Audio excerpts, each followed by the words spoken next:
Fox 5 watching your health tonight. The USDA announcing raw or unpasteurized milk must now be tested for bird flu. Fox 5's Sharon Crowley joins us now. Sharon, so what's behind this new order? Well, Natasha and Steve, first you must know the risk to people from bird flu remains very low. Health officials say that if the milk that you drink is pasteurized, it's safe. The process, of course, of pasteurization kills the virus in milk. Still, the spread of bird flu among cattle is concerning enough for the feds to take notice. An outbreak of bird flu among cows, prompting federal officials to order widespread testing of the country's milk supply. The U.S. Department of Agriculture says raw or unpasteurized milk from dairy farms and processors there must be screened to monitor the spread of the virus.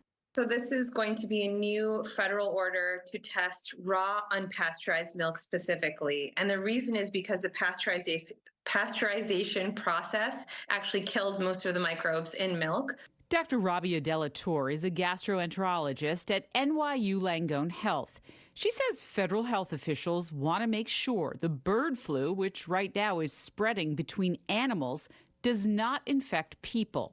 Although there have been no cases of avian flu being spread from raw milk at this time, theoretically, there is a risk if you were to drink the milk from an infected cow. You could potentially contract it. Officials say the move to test milk is aimed at containing and ultimately, hopefully, eliminating the virus.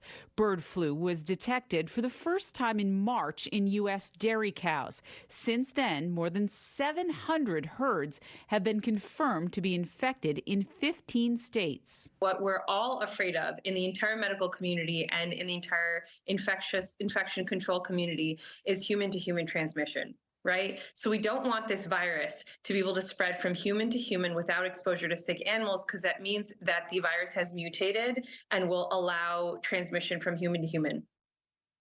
Well, the CDC reports there have been 58 confirmed human cases of the bird flu in the U.S. this year. In all of those cases, people were infected after exposure to cattle. Steve? All right. Thanks, Sharon.